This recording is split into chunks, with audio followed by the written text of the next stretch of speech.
Hello friends, இன்றைக்கி சக்கரவள்ளி கிழங்கு யூஸ் பண்ணி ஒரு சூப்பரான ரெசிபி பண்ண போகிறேன். இதை சில ஊரில் சீனி கிழங்கு கூட சொல்லுவாங்க. இதை தோல்லாம் ரிமூவ் பண்ணிவிட்டு நல்லா கட் பண்ணிவிட்டு ஒரு மிக்ஸி ஜாரில் எடுத்துக்கோங்க.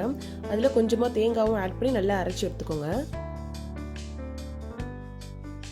நெக்ஸ்ட் இதில் கொஞ்சமாக ஏலக்காய் பவுடர், நாட்டு சக்கரை ஆட் பண்ணி நல்லா மிக்ஸ் பண்ணி எடுத்துக்கோங்க.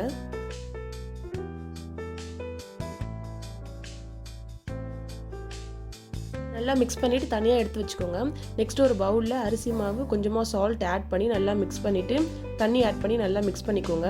நார்மல் வாட்டர் தான், ஹாட் வாட்டர் தேவையில்லை. நல்லா மிக்ஸ் பண்ணி எடுத்து வச்சுக்கோங்க.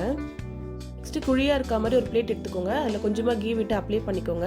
நெக்ஸ்ட் ஒரு இட்லி பாத்திரத்தில் இட்லி தட்டை தலைகீழாக வச்சுட்டு நல்லா ஆவி வரட்டும். நெக்ஸ்ட்டு நம்ம அந்த பிளேட்டில் ரெடி பண்ணி வச்ச மாவு அப்ளை பண்ணிக்கோங்க. ஒரு லேயர் மட்டும் ரெடி பண்ணிக்கோங்க.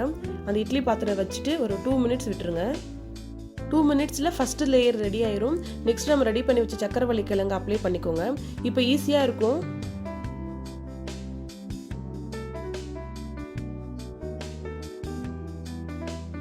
செகண்ட் லேயரும் ரெடி ஆயிடுச்சு. இதையும் க்ளோஸ் பண்ணிடுங்க. 2 மினிட்ஸ் பாயில் ஆகட்டும். நெக்ஸ்ட் மீதி இருக்கிற மாவை மேலே அப்ளை பண்ணிடுங்க.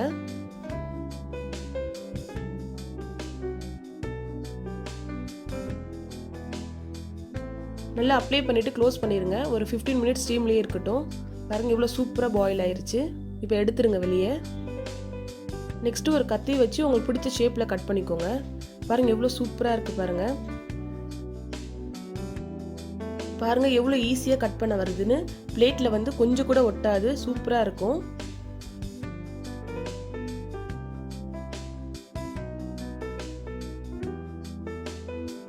இந்த ஹெல்த்தியான ரெசிபி நீங்களும் உங்கள் வீட்டில் ட்ரை பண்ணுங்கள். கண்டிப்பாக பிடிக்கும். உங்கள் வீட்டில் குட்டீஸ் மட்டும் இல்லை, பெரியவங்க கூட ரொம்ப லைக் பண்ணி சாப்பிடுவாங்க.